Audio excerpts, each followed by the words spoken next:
Hello students, welcome to the session. I am Mr. M.H. Mota, Assistant Professor, Department of Civil Engineering. This session is on water softening by ion exchange methods. The outcome of this session. At the end of this session, you will be in a position to understand the water softening process by ion exchange method and ionization methods. Along with that, you even will be in a position to design an ion exchange process. So let's try to understand it in more depth. So hard water. Water is said to be hard when it contains relatively large amount of bicarbonates, carbonates, sulfates and chlorides of calcium and magnesium. Rather, the presence of calcium and magnesium makes water hard. These material reacts with soap causing precipitation, because of which no lather can be formed until enough soap has been dissolved to react with all these. A wastage of 25 ppm of soap takes place per 1 ppm of hardness of water removed by it. The significance of hardness. More quantity of soap consumed for washing clothes. The fabrics of clothes get spoiled because of the precipitation of hardness on it. The taste of food even gets spoiled because of these minerals. Even the stains on utensils and plumbing fixtures are very common because of the precipitation of temporary hardness on the surface of it. Lesser efficiency of domestic water heater is very common if we are using the hard water. This even results in higher unit burning that of electricity and higher electricity bills. Health issues like kidney stones are happening because of the continuous consumption of hard water by an user. In industrial purpose, the hard water forms scale in the boiler, due to which more fuel is required. This even causes a danger to boiling point of metal. The hard water chokes pumps due to precipitation. The types of hardness. The hardness are divided under two types, temporary hardness and permanent hardness. Temporary hardness, even known as the carbonate hardness, is caused because of the bicarbonates of calcium and magnesium, while the permanent hardness or non-carbonate hardness is caused because of the sulfates and chlorides of calcium and magnesium. The methods of hardness removal. The temporary hardness can be removed by a boiling or addition of lime, while the permanent hardness can be removed by use of lime soda process, ion exchange method or demineralization process. In this particular session, we are going to learn the ion exchange method and demineralization process. So the zeolite process or the ion exchange process. It is also known as base exchange or cation exchange process. This name is given to such process because these are exchanging the cations or positively charged ions, and because of which the reduction in the hardness is expected. For that, the zeolite is the material used. Zeolites are complex compounds of aluminum, silica and soda. It can be available naturally, or even the synthetic zeolites even can be produced. The zeolites, or popularly known as the resins, have the excellent property of exchanging their cations, and hence during softening operation the sodium ions of these zeolites get replaced by calcium and magnesium ions present in water. And once we have reduced the concentration of calcium and magnesium ions, the water becomes soft. This is the simple principle based on which the zeolite process is based upon. The natural zeolites are mainly processed by the green sand or the glauconite. These has an exchange value of 6500 to 9500 gram per meter cube. It means that if we have a 1 meter cube of such material, and if we pass the water, it has a capacity to reduce the total hardness in a range of 6500 to 9500 grams. The common artificial zeolite is called permutite. and it has a very high exchange value in a range of 35,000 to 40,000 grams per meter cube. So these are the very essential things to know for an environmental engineer or civil engineer. Even currently in market there is a very high demand of ion exchange process designers. So you can learn these things and you can start your own design too. So this is the common picture of the zeolite process. While on the right bottom the picture of an zeolite has been shown. It is an enlarged view. Generally the zeolite particles are much finer. They are in a range of 1 mm or still smaller diameter. So in a zeolite process, generally the raw water is entering in a container which is full of zeolite, that even is known as an zeolite bed. Water passes through it and in the process the hardness is getting reduced because of the exchange of ions.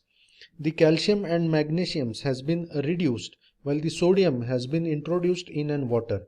But sodium is comparatively, one can say that is a mineral which is not harmful for the consumption, and it even is not causing any sort of hardness to the water.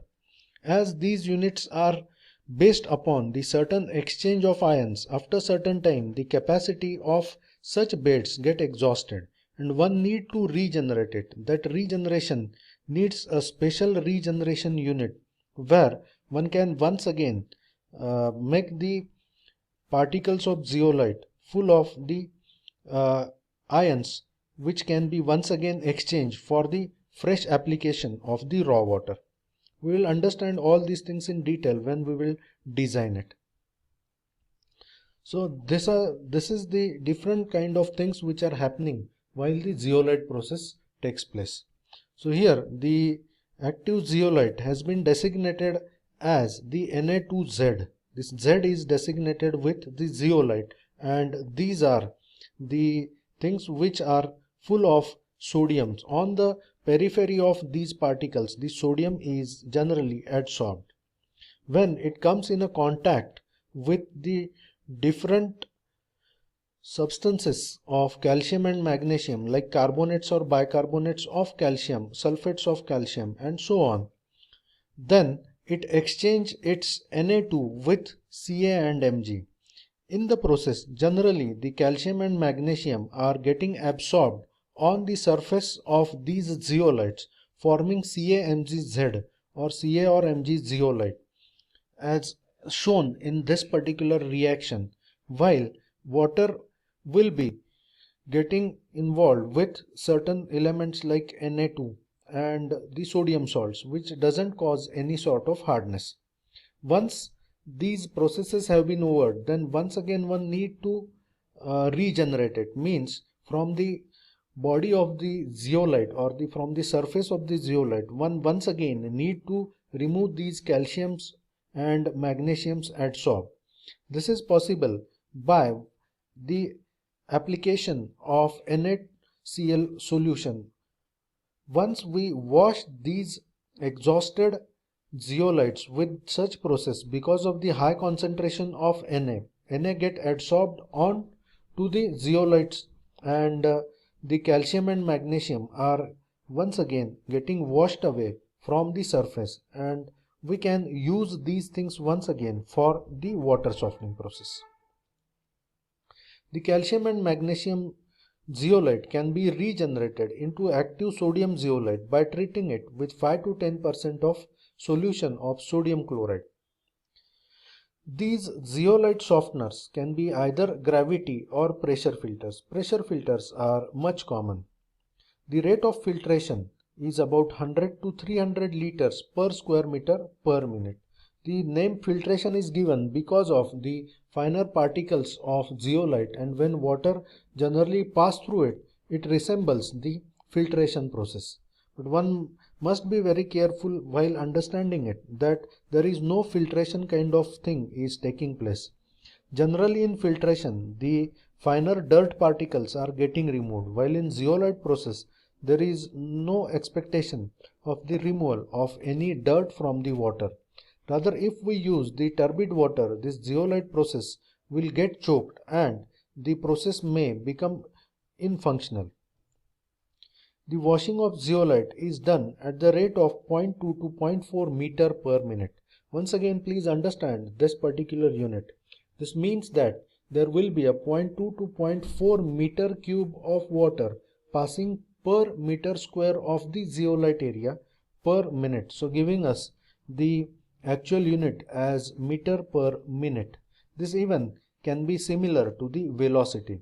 So it can be 0.2 to 0.4 meter per minute of velocity of the water passing through this particular zeolite process. This water may be operated either with downward flow or with upward flow. The advantages claimed for upward flow is that compaction of zeolite is prevented, and because of which the greater efficiency is obtained and washing of softener is not required. This is the picture of zeolite process, in which there are on the right side in blue color there are different containers shown which are full of the ion exchange beds or the resins, while on the left side whatever white drums have been shown, these are the drums used for the regeneration. These drums are filled with the brine water or salt water, which is used for the regeneration of these zeolites after getting exhausted in the process. The different advantages claimed by the zeolite process. Water of zero hardness can be obtained, which is not possible in the processes like lime soda ash. The plant is compact, automatic and much easy to operate. There is no sludge formation taking place like in case of the lime soda ash. The RMO cost is very less, means the total running maintenance and operation cost is very less. One only needs to provide the brine solution for the actual regeneration of the zeolite. It also removes ferrous iron and manganese from the water. There is no difficulty in treating water of varying quality, and there is no problem of incrustation of pipe, which is possibly common in case of lime soda ash process, where if the recarbonation is not done appropriately, the incrustation is very commonly observed. The disadvantages of zeolite process. It is not suitable for treating highly turbid waters. The highly turbid water may result in a choking of zeolite beds. The process leaves sodium bicarbonate in water, which cause foaming in industrial use for boiler feed water.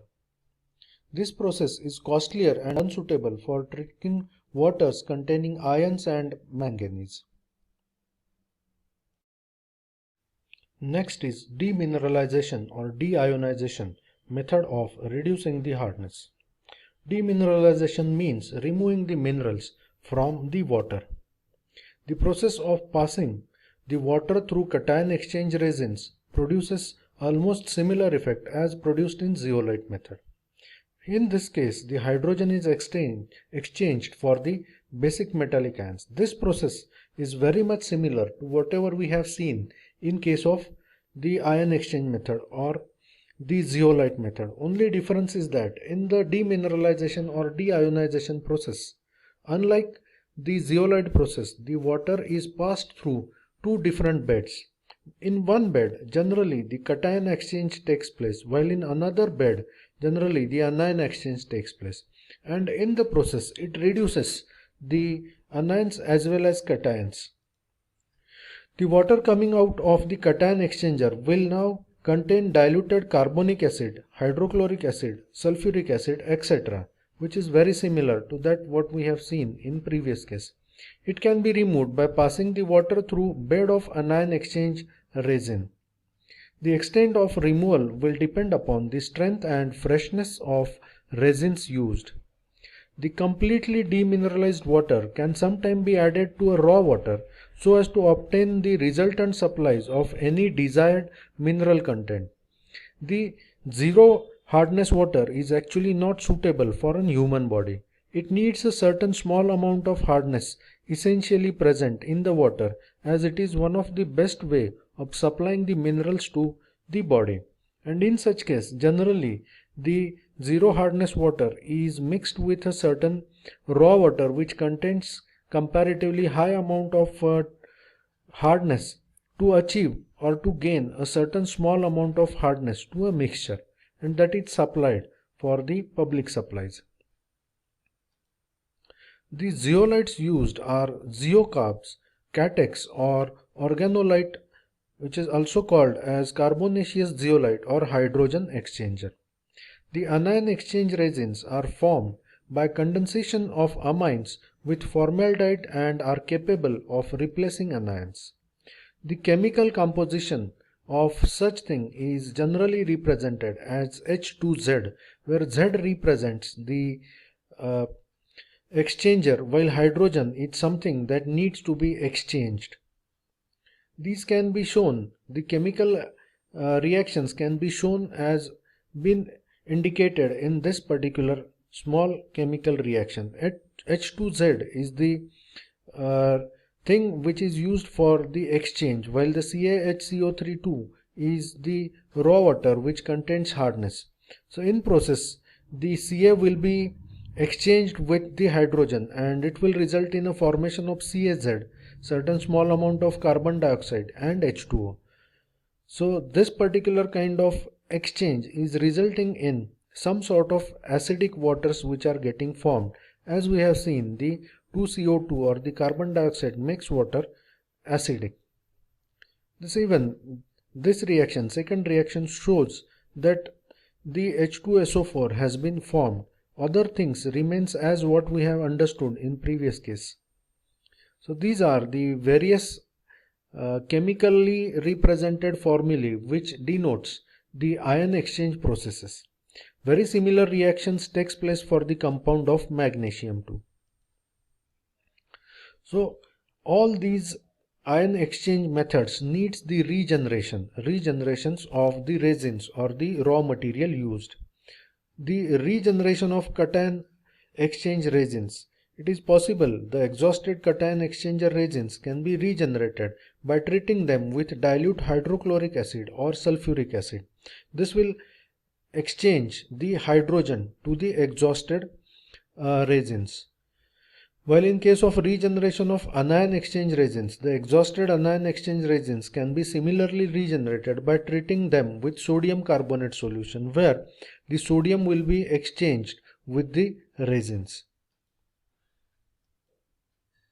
So these are the different kind of chemical reaction and chemical formulae used to denote the exhausted resin regeneration.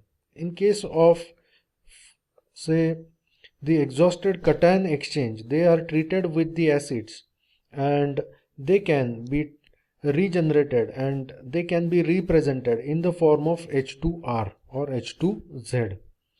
While the exhausted anion resins can be treated with the Na2CO3 and they can be after regeneration denoted as ROH.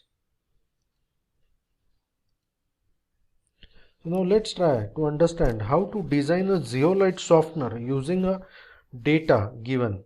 So just try to design a zeolite softener using a data for a particular industry. So the quantity of soft water required by an industry is 20,000 liters per hour. The industry is getting operated for 12 hours per day. The hardness of raw water supplied is 350 mg per liter as CaCO3. While hardness to be obtained is 0 mg per liter, means we need to produce the water of zero hardness.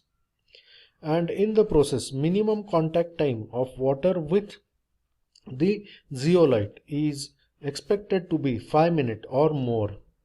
So for that we will start by certain assumptions.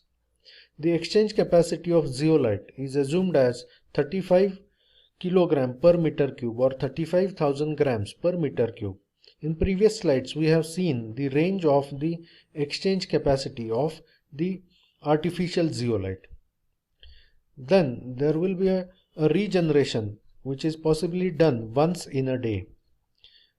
The regeneration process will take 1 hour. Regeneration will be done using 10% solution of salt. It means that whatever solution or a brine solution we are using will have a 10% strength, or the total amount of salt added is 10% of the weight of water, and the requirement of salt is in a range of 100 kg per meter cube of resin to regenerate. We'll start the actual calculations.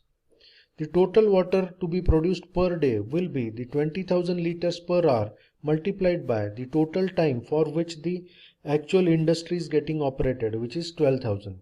So it will give us an answer as 2,40,000 liters per day water. The total hardness to be removed will be the total quantity of water multiplied by the hardness of a water, as we expect the zero hardness water to be produced. So the total hardness to be removed per day after multiplying the total flow by the total hardness of a water comes out to be 84 kilograms, or 84 into 10 raised to 6 milligrams.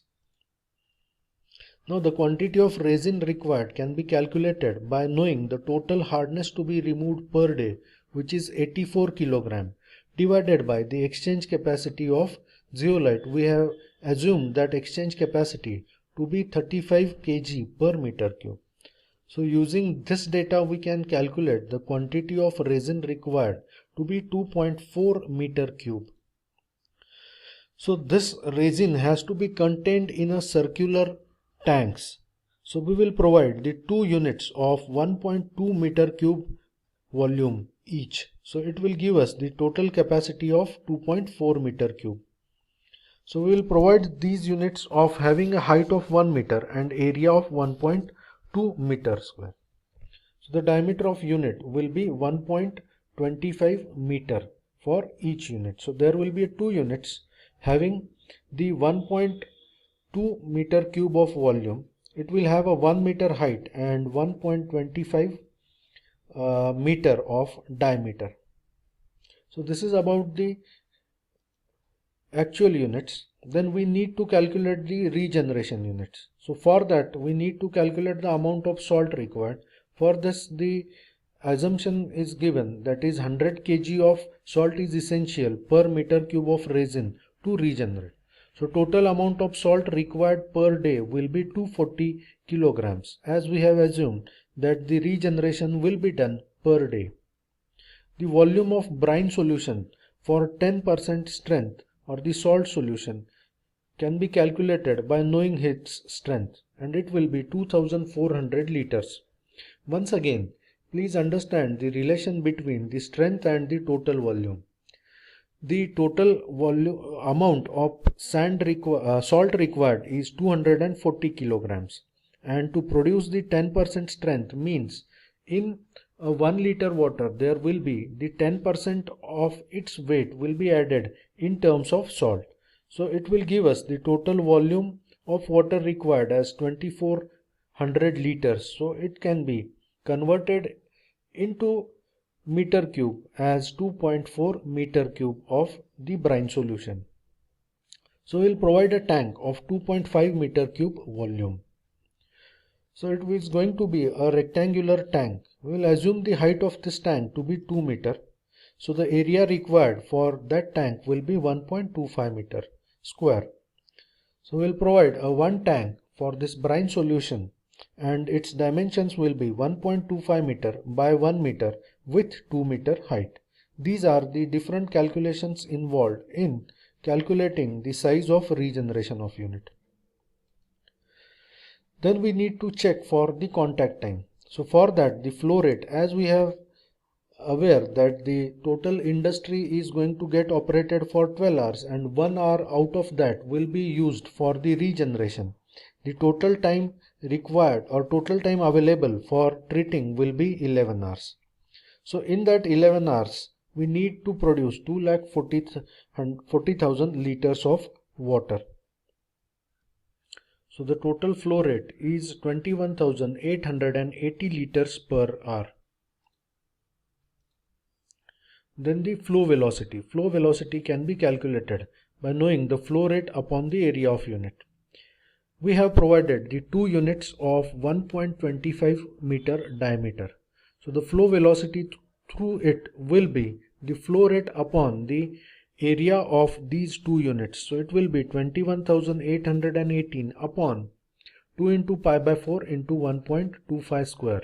Pi by 4 into 1.25 square will give us the area of one unit, as these units are generally going to have the upflow down direction of the flow. So it will be the area exposed. So it is coming around 8,889 liters per hour. We can convert it in terms of velocity and it will be 8.89 meter per hour. It is very easy to convert this into meter per hour. Just convert the liter into meter cube and area into meter square. So it will give us the value of 8.89 meter per hour. So this flow velocity, once we convert it into terms of meter per minute, comes out to be 0.148 meters per unit, and it should be less than 0.3 meter per minute. So it is safe. Contact period will be the depth upon flow velocity, and it will be 6.75 minutes. As in the initial stages, it is given like the total contact period should be more than 5 minutes, and it comes out in a range of 6.75 minutes. It is safe. So our design is correct. So the summary of design, it will have the two units of 1 meter height and 1.25 meter diameter. For regeneration, we will have a one brine tank of size 1.25 by 1 meter with 2 meter height. The amount of resin required for this will be 2.4 meter cube, while the amount of salt required per day will be in a range of 240 kg. So this is how the design of ion exchanger is done. This is the reference for all the content, and that's it for this session. Let's meet in next session to learn more. Thank you for your patience learning, and don't forget to like, comment and subscribe. Thank you.